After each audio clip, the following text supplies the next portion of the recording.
Pueden tomar sus asientos. Les prometo ser concreta.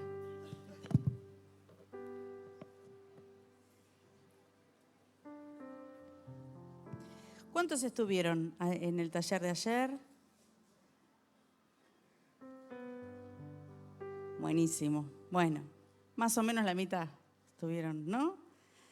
Bueno, ayer estuvimos haciendo una introducción al tema del rol de los padres, la importancia de asumir el lugar primordial en la educación de los hijos, la educación de la afectividad, la educación de la sexualidad, pero sobre todas las cosas, la prioridad en el corazón, ¿no? Dijimos que el título de este congreso es Generación de Conquista y de Gobierno, y tenemos el gran desafío de conquistar el corazón de nuestros hijos, ¿no? Y entonces hicimos referencia a la palabra en Efesios, que dice a los padres que no despierten la ira de los hijos, ¿no? Y pudimos hacer un trabajo con los papás que estaban presentes, pensando algunas preguntas y respuestas que pudimos compartir. Hoy retomamos un poquitito nada más de lo de Efesios y vamos a hablar un poquito de qué pasa con los hijos, ¿no? En Efesios 6, la palabra nos habla qué le pide Dios a los hijos, ¿no? Y Dios le pide a los hijos que honren a sus padres. Y este es un tema muy interesante porque nosotros tenemos muchas veces asociada la honra al merecimiento, ¿no? Lo primero que viene a la cabeza de una persona a la que se le pide honra es, bueno, según a quién, porque tenemos como muy instalado esto, ¿no? Y cuando hacemos eso, lo que perdemos de vista o cambiamos el enfoque y entonces perdemos el punto de vista de que nosotros actuamos o deberíamos actuar por quienes somos. Por quienes somos nosotros, no por lo que el otro merece, ¿no? Porque yo siempre digo, imagínense si uno se moviera a diario por merecimientos nada más, ¿no? Seríamos un peligro, porque a veces la gente nos hace enojar, nos hace cosas que no son justas, y entonces si simplemente nosotros respondiéramos justificándonos en lo que el otro... ¿Vieron que hay una frase que dice, me saca lo peor? ¿No? ¿Eso qué quiere decir?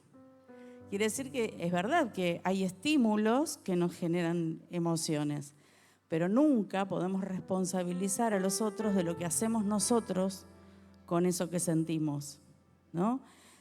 Cuando la palabra habla, por ejemplo, del enojo, Jesús dice, enójense, no dice no se enojen. Dice, enójense, pero no pequen. O sea, que el enojo no los haga hacer daño a otro. Y dice también, no se vayan a dormir enojados. Pero nunca dice no se enojen. De hecho, Jesús se enojó y se enojó bastantes veces, ¿sí? Entonces, el punto no es qué sentimos, qué emociones nos generan o nos despiertan las acciones de los otros, sino qué hacemos con eso. Entonces, el desafío hoy es pensar muy brevemente algunas cositas que tienen que ver con la educación de la afectividad, porque vivimos en un tiempo de mucha confusión respecto a los roles familiares, donde la autoridad está cuestionada en todas sus formas y la cultura actual lo que promueve es la autonomía, la independencia desmedida, el desafío justamente a la autoridad y la fragilidad o el utilitarismo en los vínculos, ¿sí? Y nosotros necesitamos recuperar el diseño de Dios para la afectividad y poder tenerlo claro para poder vivir desde ahí nuestras relaciones familiares, vinculares y demás. La carta a los Efesios justamente es una guía que nos ayuda, es muy poderosa para la vida familiar. Y hoy Marisa hablaba de la armadura. Y fíjense que no es casualidad que en Efesios del 1 al 9 hace toda la lista del pedido de cómo deberían ser las relaciones entre padres, de hijos a padres, de padres a hijos, de empleados con sus jefes y viceversa, ¿no? Y después de todo eso, inmediatamente el versículo siguiente empieza la guerra espiritual, la armadura de Dios. ¿Por qué? Nunca se pusieron a pensar qué tiene que ver toda esa lista de recomendaciones vinculares a la que le sigue inmediatamente la coraza, la armadura, ¿no? Bueno, porque necesitamos justamente la provisión espiritual para poder vivir los vínculos al estilo de lo que Dios propone. Nuestras fuerzas humanas alcanzan unos días, cuando uno dice uno se pone las pilas y hace las cosas bien, pero ¿cuánto dura eso? ¿Sí? Necesitamos el poder del Espíritu Santo tomando dominio y control de nuestro ser de adentro hacia afuera para que lo que se ve afuera tenga que ver con lo que gobierna adentro, ¿sí? Entonces vamos a avanzar una plaquita, una más, otra más. Bueno, y vamos a decir que al plantearnos cualquier tarea educativa, lo primero que planteamos es la integralidad del ser, ¿sí? Un cuerpo, un alma y un espíritu. Ayer les decía, somos espíritu, tenemos un alma y habitamos un cuerpo. Eso no está dicho así porque queda lindo solamente, sino porque establece la prioridad del gobierno. Lo que al Hijo de Dios lo debe gobernar justamente es el espíritu y por eso tiene que ver con su esencia. Y el área espiritual en el ser humano, en la persona creyente, es la que debería darle dirección y gobierno a todas las otras áreas de la vida, ¿sí? Y hablamos del alma, y hablamos del cuerpo, y hablamos de que no estaba bueno vivir solamente lo que sentimos, porque cuando hacemos eso, en vez de sujetar el alma al espíritu, terminamos sujetando el espíritu al alma. Y entonces el cuerpo actúa lo que el alma manda en ese caso. Y como dice la palabra, no todo nos conviene. Todo nos es lícito, pero no todo nos conviene. Entonces, vamos a avanzar una plaquita más. Es importante planificar justamente qué valores queremos transmitir cuando hablamos de educación de la afectividad, ¿sí? Y entonces tenemos que pensar qué necesidad tenemos los padres y también los hijos, ¿no? Porque hoy no quiero hacer tanto énfasis solamente en los padres, porque también hay muchos jóvenes y también está este desafío, ¿no? De cómo podemos modelar la cultura del reino, como padres y como hijos. Ayer hablábamos de la profecía de Malaquías 4, cuando termina el Antiguo Testamento, el profeta hace una profecía y dice que él hará volver el corazón de los padres al de los hijos y el de los hijos al de los padres. Y vimos otra versión de la palabra donde decía que Dios haría que padres e hijos se reconcilien. Entonces, la prioridad, la iniciativa la toma el padre, como lo hace Dios con nosotros, pero los hijos la responden, ¿sí? Entonces, seguramente hay muchos hijos, no solo jóvenes, de todas las edades, en este día, y entonces vamos a hablar un poquito también de qué clase de hijos queremos ser. Una plaquita más. Un aspecto que a mí me gusta mucho trabajar es que todos los aspectos de la personalidad son educables, ¿sí? Es imprescindible entender que la educación sexual, como también la educación y afectiva y para el amor, ¿no?, es educable. ¿Qué quiere decir esto? Que justamente necesitamos fortalecer, sobre todo en los niños, desde la niñez y en los jóvenes, esta idea del gobierno justamente de la expresión de sus emociones para que de lo que ellos sienten puedan encaminar el proyecto de vida que tienen para adelante, ¿sí? Y no que las decisiones apresuradas que muchas veces generan las emociones los lleven a un desvío del proyecto de vida que tenían, ¿sí? Vamos a avanzar una plaquita más.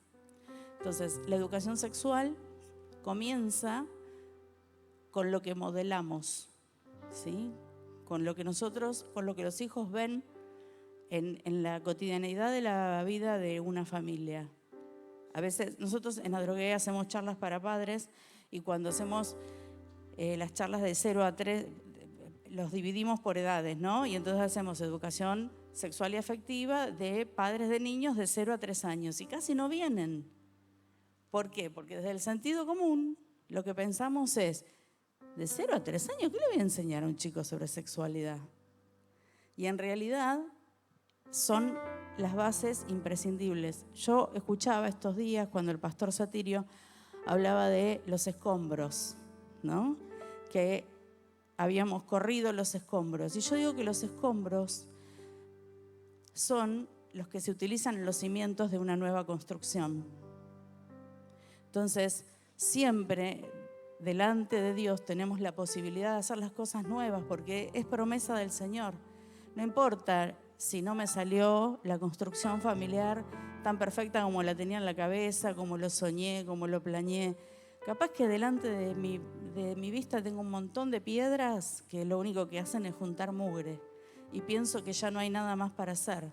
Pero el Señor en este tiempo nos está llamando a utilizar aún lo que el mundo descartaría como la base para construir algo sólido, ¿sí? Y para construir algo sólido, como dice Mateo, ¿vieron que dice Mateo en la historia dice que de los dos cimientos? ¿Vieron cuando habla de que hubo dos personas y las denomina como una insensata y una sabia, ¿no? Y dice que los dos recibieron la misma indicación. No es que a uno se le dio más información y al otro no. Dice que a los dos se les dio la misma información. Lo que hizo la diferencia es que uno puso por obra lo que escuchó y el otro no. Entonces dice que el que puso por obra es comparado con el que edifica sobre la roca. Y el otro no, es el que edifica sobre la arena y lo llama necio. ¿Sí? Entonces dice que lo que hizo eso fue evidente el resultado, porque lluvias y tormentas van a venir.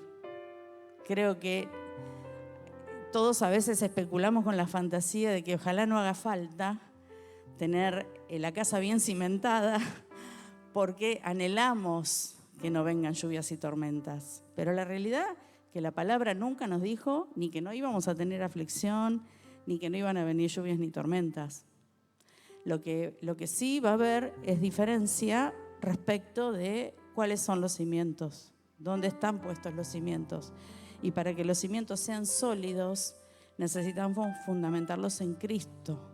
Y esta es una frase muy linda, pero yo les pregunto, ¿qué significa fundamentar la casa sobre la roca? ¿Qué les parece? Alguien que levante la mano y se anime, a ver. Sí, pero ¿qué significa sobre la roca? Sobre la palabra, y está muy bien, pero ¿qué significa sobre la palabra? ¿Sobre?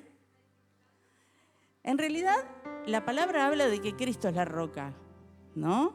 Y que la palabra de Dios sería el fundamento sólido. Pero lo que pasa es que está bueno a veces ir como haciéndose preguntitas para poder llegar al punto, porque uno dice, es muy lindo el concepto, pero en la diaria, ¿cómo se come?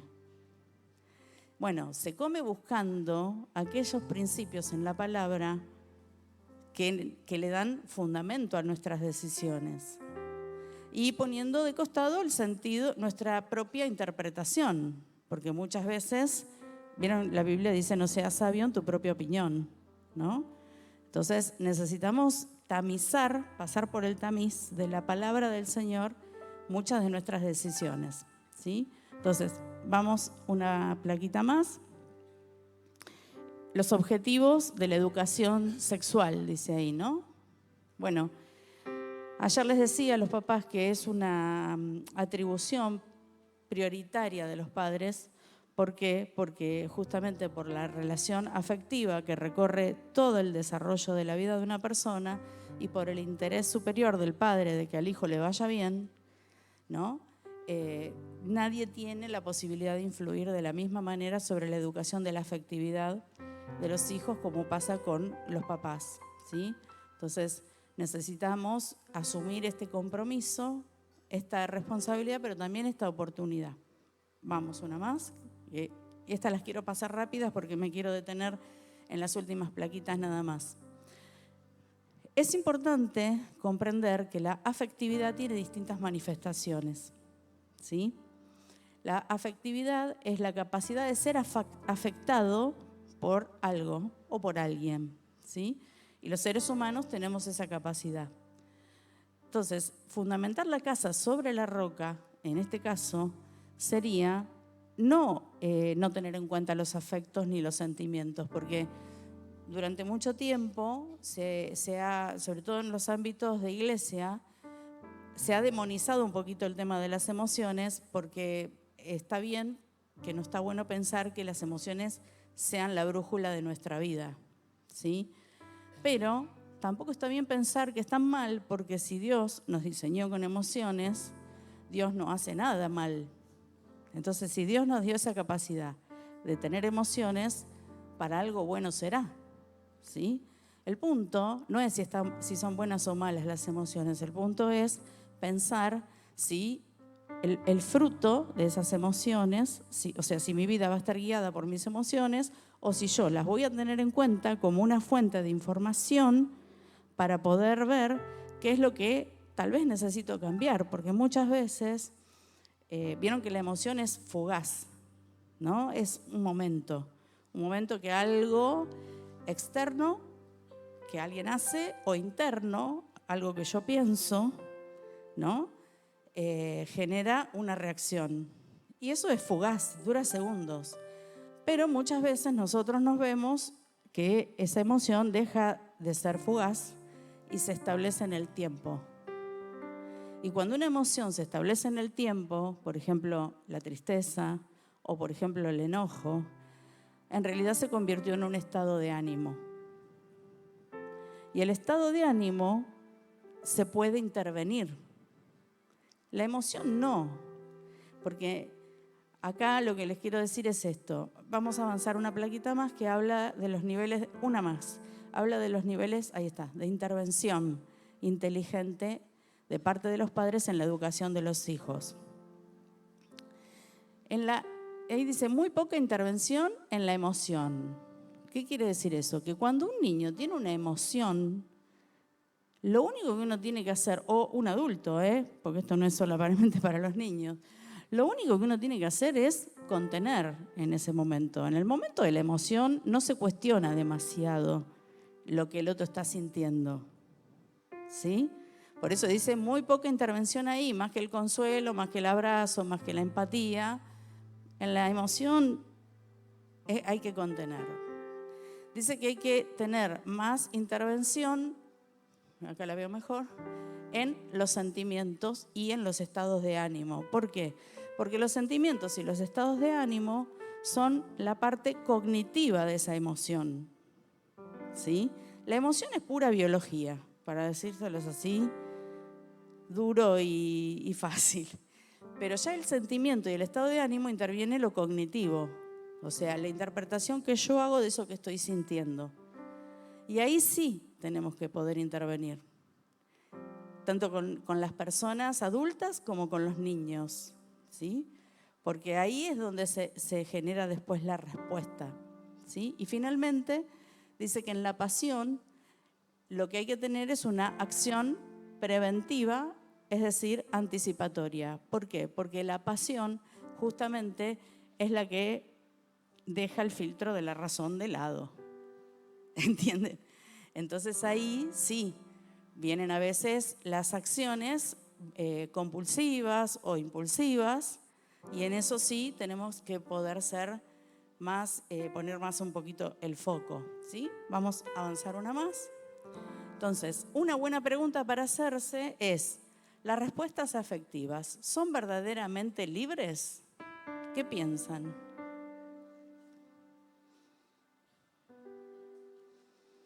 ¿Qué les parece? ¿Sí, no, más o menos?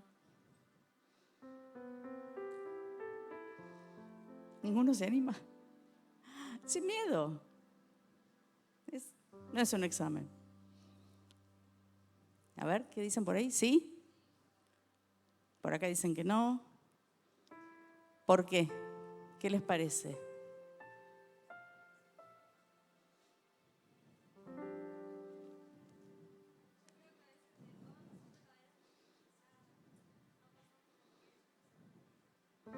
Sí, muchas veces no entendemos el contexto de por qué le pasa al otro eso. Pero en realidad, actualmente, vieron que la libertad parece ser el valor más importante en la vida de una persona. La falsa libertad muchas veces, ¿no? Porque la verdadera libertad es la que me permite gobernar mis impulsos y sujetar esos impulsos a mi proyecto de vida y a mis valores y convicciones, no a lo que las tripas me mandan. Entonces, las respuestas netamente afectivas no son verdaderamente libres. Construir sobre la roca implica tener en cuenta esto. Tener respeto por lo que siento, tener respeto por lo que el otro siente, pero siempre filtrarlo a la luz de la palabra del Señor. Como proyecto de vida, porque si no, lo que nos está pasando con todas estas cuestiones ideológicas y de promoción de libertades, entre comillas, de quién queremos ser, de qué es lo que nos gusta y de un montón de otras cuestiones que están súper promovidas en este tiempo, lo que generan es una reacción y un pasaje al acto de situaciones que después generan terriblemente confusiones, culpas, consecuencias, y que hoy la Iglesia está llamada a restaurar. Porque nosotros hemos tenido y vamos a seguir teniendo chicos que llegan al Señor con terribles confusiones en su identidad, en su orientación, entregando su vida a Cristo y empezando un proceso que la llegada al Señor es solo el comienzo, porque es un proceso súper complicado, porque hay que desandar un montón de cuestiones, de la identidad, de la conducta, del estilo de vida, un montón de cosas, ¿sí? Entonces, la afectividad debe ser encauzada como el cauce de un río. No es que está mal, pero tiene que ser encauzada. Tenemos que ayudar a esta generación a conquistar justamente sus emociones para que puedan gobernar su vida. Una plaquita más. Entonces, el gran desafío es volver a juntar de manera equilibrada. Digo volver a juntar porque hace un tiempo, no unos cuantos años, el predominio estaba en la razón. O sea, lo más importante era la razón. Y los sentimientos y las emociones no eran De hecho, los que tenemos... Yo tengo 58 años, la gente de mi generación, y por ahí de 40 y pico para acá, tenemos un gran analfabetismo emocional. ¿Por qué? Porque no se nos ha educado desde niños en el respeto por nuestros sentimientos, por nuestras emociones, ni a ponerle nombre a lo que sentimos, ni a nada de eso. Entonces llegamos a la adultez haciendo lo que podemos. Imagínense que también de ese modo educamos. Entonces, por eso yo decía ayer, y hoy se los digo por si quedó confuso el concepto, la ESI, que es la Ley de Educación Sexual Integral, el concepto de la ley es bueno. Si ustedes la googlean la ley es buenísima, porque trabaja el desarrollo de las emociones, la prevención de embarazos no deseados. O sea, no queda solamente en las cuestiones de género, de identidad y demás. El problema, como les decía ayer, es cómo se implementa esa ley, desde qué perspectiva, ¿no? Hoy el pastor nos hablaba de la perspectiva, ¿no? Y es eso, es la vista de una situación desde distintos puntos de vista. Según donde me pare, es lo que veo. Y en la mayoría de los establecimientos se da la perspectiva desde la perspectiva de género, ¿sí? Entonces, obviamente, se construye todo un sistema de pensamiento alrededor de eso.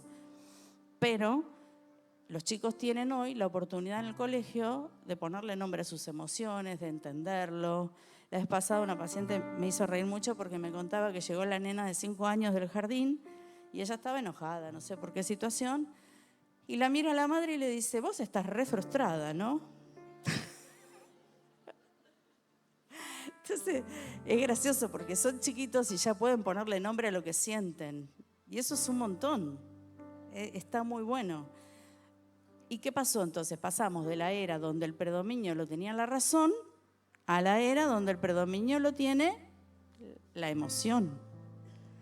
Y ese es el tiempo que vivimos. Hoy muchos de los oradores hablaron durante todo el fin de semana de el tiempo presente y de saber, de poder leer, para poder intervenir como iglesia siendo efectivos. ¿Sí? Entonces, hoy predomina la emoción. Hay muchas frases, cosas como que la gente no se va a acordar lo que dijiste, pero se va a acordar cómo le hiciste sentir, ¿no? Entonces, la ciencia se va un poco de un extremo al otro y en ese péndulo avanza hasta que en algún momento se encuentra en un medio más o menos.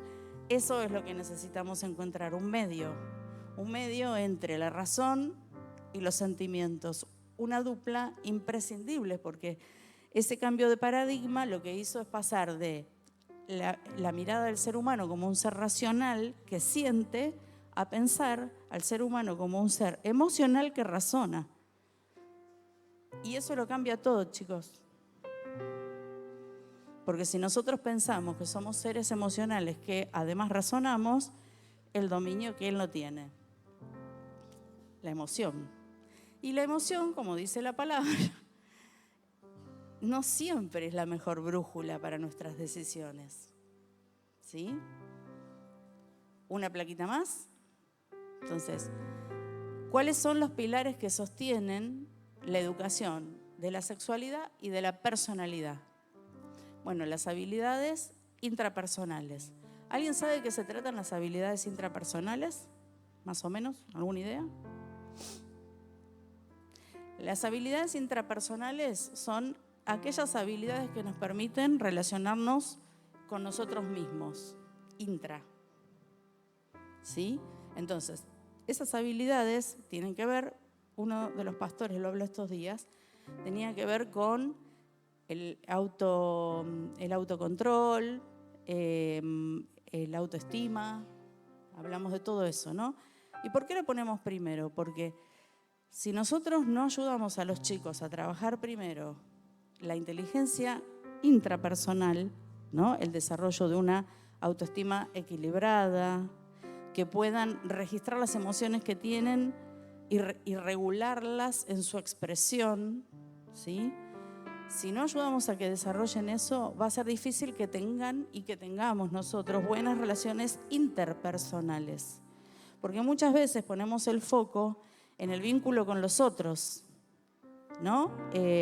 Maxi Gianfelici habla mucho de el individuo y la iglesia, ¿no? Entonces, para poder tener una vida de cuerpo saludable y también en las familias, tener buenas relaciones interpersonales, necesitamos trabajar lo intrapersonal primero. Y que la salud de una comunidad, sea iglesia, escuela, familia, esté directamente relacionada con eso que trabajé primero en mí. Porque si yo, por ejemplo, tengo una autoestima dañada y esa autoestima dañada hace que yo sienta que nadie me quiere, que no valgo, que no sirvo para nada y demás, eso me va a generar emociones como la frustración, el enojo, la tristeza. Y si yo no me doy cuenta que estoy enojado, triste y demás, ¿qué hago? Reacciono. Y al reaccionar me tomo a mal todo lo que me dice el otro o cómo el otro me miró. Y el otro no sabe qué hacer para decir, yo no tengo nada que ver en lo que te pasa, porque yo no. ¿Vieron? A veces yo siempre digo, uno tiene que pedir perdón porque a veces uno puede hacer daño sin querer. Pero tampoco está bueno cuando alguien tiene cuestiones sin elaborar y sin resolver que lo hacen tan susceptible, ¿no? Y eso termina rebotando en la salud de los vínculos, ¿sí? Entonces, el otro pilar muy importante son las virtudes humanas. Necesitamos recuperar las virtudes que están en la palabra, tomarlas como un pilar muy importante para el desarrollo de la personalidad, ¿sí? Y el conocimientos específicos sobre la sexualidad, porque hay cuestiones que necesitamos capacitarnos para poder transmitirlas de manera eficaz. Vamos con una plaquita más. Entonces, para cerrar y resumir, básicamente, somos seres sexuados, no sexuales, sexuados, porque tenemos sexo biológico. Y somos integrales porque no solo somos una biología caminante, ¿sí? Tenemos alma, tenemos espíritu, además de cuerpo. La sexualidad es una dimensión de la persona, no es la dimensión más importante y más trascendente como nos están haciendo creer en este tiempo. Es una dimensión más. Nosotros, como hijos de Dios, nuestra identidad está fundamentada en nuestra identidad de hijos de Dios, con todas las características con las que Dios nos diseñó. Pero nuestra sexualidad no nos define, ¿sí? Solo los padres aportamos el plus de valor que cada niño o niña necesita. Y esa es una tarea indelegable. Si no lo hacen los padres, ese plus de valor los chicos no lo van a tener. Necesitamos aprovechar las preguntas para conectarnos con nuestros hijos, ¿sí? Aprovechar las cosas que surgen en la cotidianidad. Como les decía ayer, muchas veces, a veces no sabemos ni qué responder porque nos sorprenden. Bueno, uno puede decir, déjamelo pensar, después te lo contesto, no hay problema con eso. Peor es decirle cualquier cosa, ¿no? Hay un video que nosotros usamos para las charlas que habla de, cuando hablamos de cómo educar en sexualidad por etapas, entonces hablamos un poco de esto de que esperemos a que los chicos pregunten y no nos adelantemos con cosas que el chico no está preguntando. Entonces llega una mamá de hacer las compras y pone en la mesada todas las cosas que compró y se pone a cocinar. Y viene la nena, chiquita de atrás, y le dice, mamá, ¿qué es ser virgen? ¿Qué es virgen? Y la madre hace así como decir, chao. Llegó la pregunta del millón. Entonces le empieza a hacer, mientras hace la comida, un argumento de que el padre y la madre, que cuando se aman y se unen, y entonces, y bueno, el que no hace eso es virgen, le dice, ¿no? Y la nena le dice, ¿y extra virgen? Estaba mirando el aceite de oliva.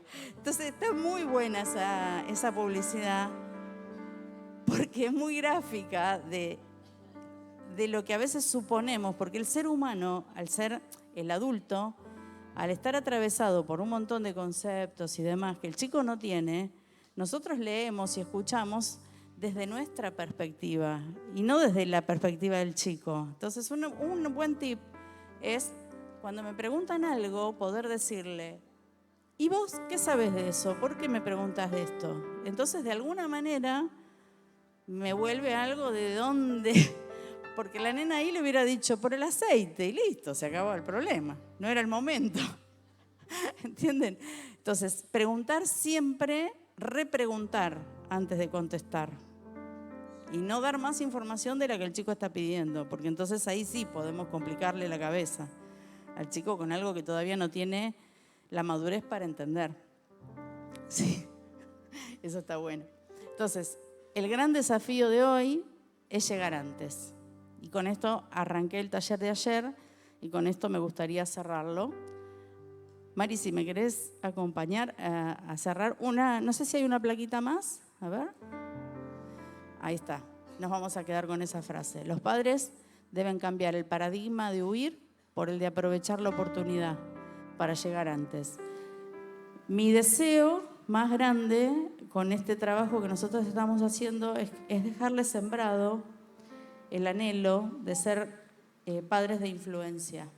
En Adrogué estamos generando un movimiento de padres que puedan ser punta de lanza en los colegios de sus hijos, porque entendimos, o sea, lo que hacemos es capacitarlos en la iglesia para que ellos puedan educar con efectividad y afectividad a sus propios hijos, porque si les decimos que tienen que tomar el primer lugar, que ocupar la silla y no saben cómo hacerlo, va a ser difícil. Entonces les estamos enseñando eso, pero además de eso, queremos, como decía hoy Marisa, conquistar los padres que no conocen al Señor y que tal vez muchos ni siquiera están de acuerdo con las maneras en que se está implementando la educación sexual, pero no saben cómo hacer para tener una alternativa mejor. Entonces, los desafío a los que son papás y tienen chicos o son abuelos y puedan involucrarse en la escuela con otros padres, que puedan armar un grupo de WhatsApp, que puedan ser referencia. No hace falta ser un erudito para decir, hay este problema, bueno, nos vamos a juntar, vamos a hacer una carta, vamos a tratar de que esto no se implemente de esta forma. Independientemente de las creencias de cada uno, es por el bien común de los chicos, ¿sí? Así que bueno, les comparto esa visión y se las dejo. Ojalá Dios los inquiete con algo así. Bueno, no sé si escuchando todo esto se pusieron nerviosos. Si no te pusiste nervioso, no entendiste. Porque es para ponerse nerviosos, ¿sí? Pero lo genial es que Dios viene con esa paz que sobrepasa todo entendimiento. Amén. Así que yo ya no tengo hijos en casa. Igual yo sigo sosteniendo que sigo criando desde otro lugar. Yo voy a dejar de ser madre el día que me canten pobre infeliz se olvidó de respirar y me vaya con mi Padre Celestial. Mientras tanto, tengo responsabilidad con mis hijos simplemente por el camino recorrido. Entonces, cuando Cari enseña sobre educación sexual, yo no creo que sea solo para nenes chiquititos. Mis hijos son 2 grandulones peludos que necesito todavía sentarme ¿cómo te está yendo con esto? Y no sé si ustedes se habrán dado cuenta que yo no tengo temor de hablar lo que sea. Entonces ellos ya saben, cuando yo empiezo, Joaquito de mi corazón, ¿por qué? Porque yo voy a ser la madre toda la vida. Entonces esto no tiene un tiempo de caducidad. Tenemos que ser responsables del lugar que nos tocó toda la vida. Tal vez estás acá y decís, pero yo ni siquiera tengo novio. Ya te va a llegar. Y ya vas a tener tu familia. Lo mejor que puedes hacer es ir preparándote desde ahora y pidiéndole al Señor que te enseñe lo que tengas que aprender. Que saque lo que no viene de Él y meta lo que viene de parte de Él. Y si estás como yo, que ya no tenés hijos en casa y que tus padres no están, mirás para atrás, no hay, mirás para adelante, igual sos responsable. No tenés hijos, tenés sobrinos. No tenés sobrinos, tenés amigos que tienen. Sé parte, involúcrate. No lo mires de afuera, sí. Con esto que decía Maxi hoy, ¿no? De poder entender la comunidad también, ¿no? La responsabilidad que tenemos como miembros de una iglesia, de los niños de la iglesia, de los adolescentes de la iglesia, de los jóvenes de la iglesia. No importa si no son de nuestra familia de sangre. Somos un cuerpo y tenemos responsabilidad sobre eso también. Entonces todos estamos de algún modo, algunos más directo, otros menos directo, involucrados en esto. Y los chicos lo mismo, los jóvenes los desafío a buscar líderes de referencia, a abrirse cuando tienen una inquietud, a no quedarse solos con lo que les pasa, ¿sí? Siempre va a haber alguien que esté con el corazón dispuesto y con la capacidad como para acompañarlos en los procesos que necesiten atravesar. Pero la iglesia local tiene un valor irreemplazable. No hay ninguna institución humana que pueda dar los resultados que da la iglesia. Entonces yo le voy a pedir que se pongan de pie los... No, tampoco me hagan caso, se hagan ahora los que la entendieron. Que se pongan de pie los que dicen yo quiero una familia sana. Y espero que se pongan de pie todos, porque si no Mabel anda filmando. No que la tenga, y si la tengo, la quiero mejorar. Tal vez otra vez estás soltero, la familia que viene, yo declaro que mi familia va a ser una familia sana. Y me encantó lo que dijo Cari, no desterramos las emociones, las ponemos bajo el dominio de Cristo. Amén.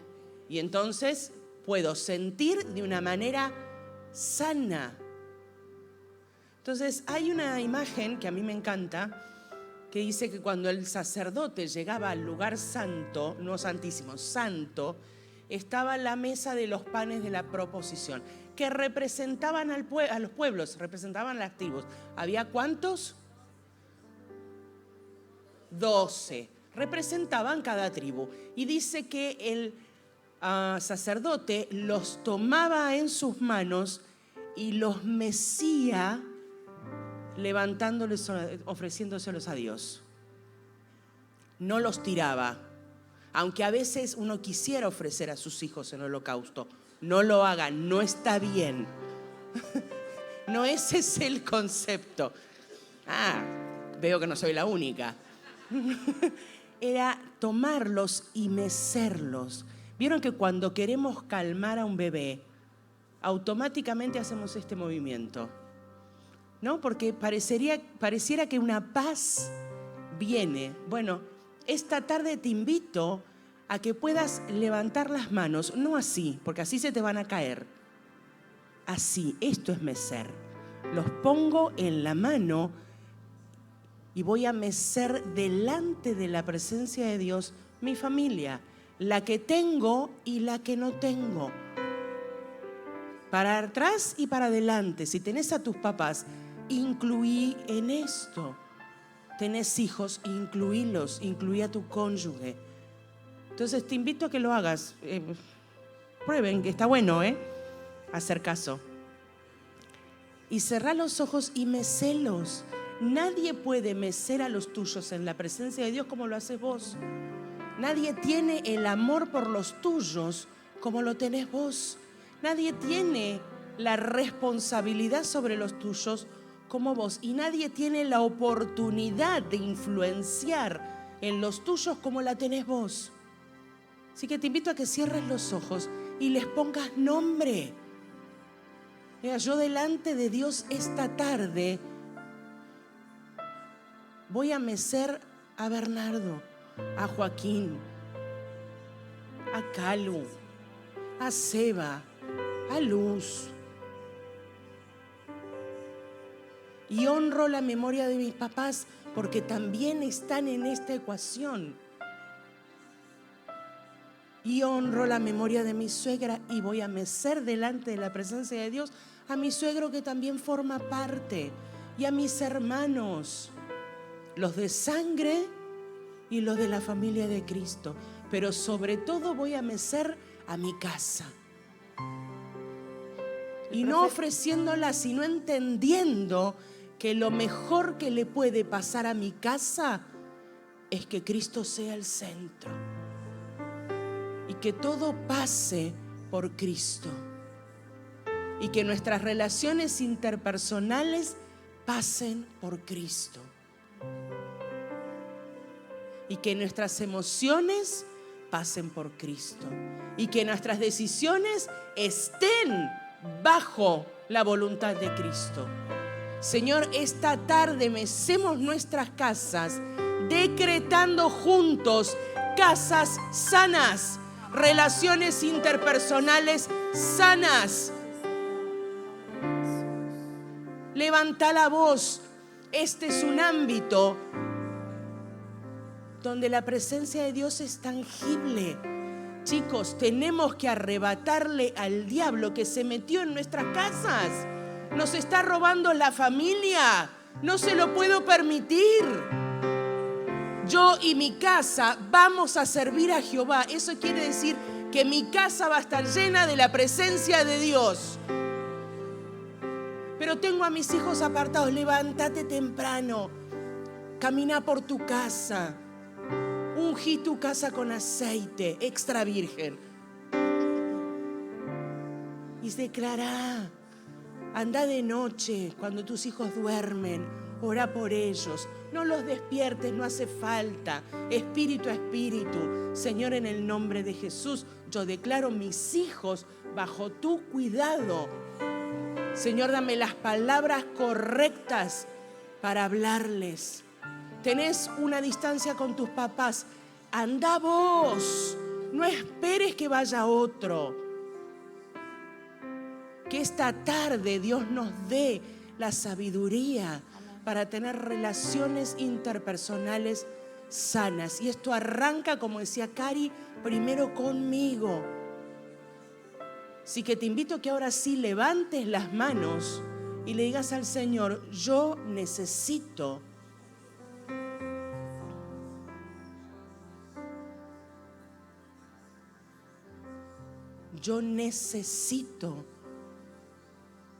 de tu presencia cada mañana.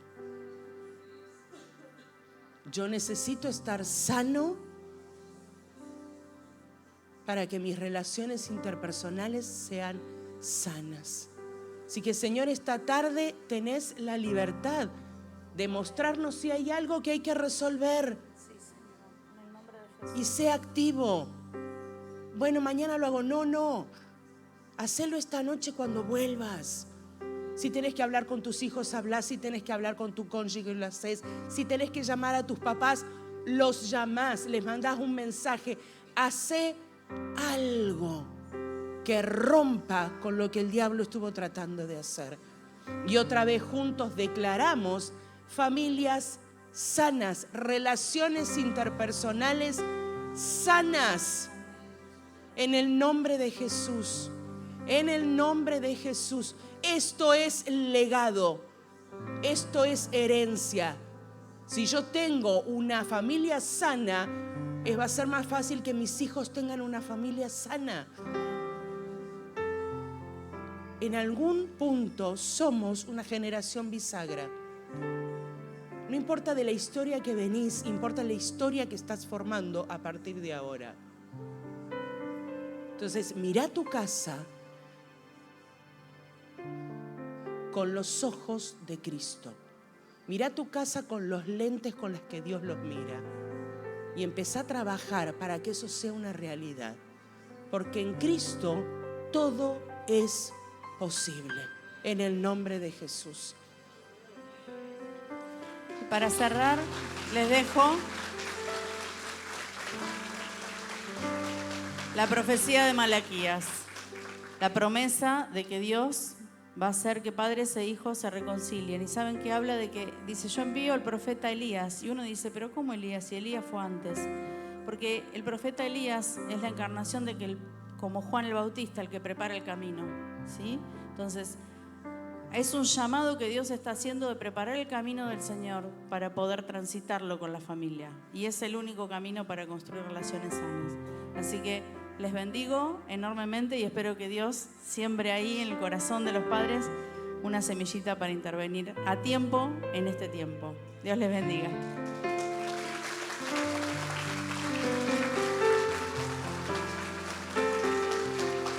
Esperen, espera, Alicia, espera. Por Dios, yo. Lo que quiera. Yo les quiero dar gracias. Siempre es una alegría venir y pasar tiempo. Primero porque nos divertimos un montón. Porque estar con amigos es divertido. La familia de Cristo está formada por amigos. Está formada por amigos. A veces tenemos roces, pero es por amigos, nunca por enemigos. El enemigo es otro. ¿Sí? Entonces yo les doy gracias porque siempre venir, Mabel, es la verdad que nos atiende como si lo mereciéramos.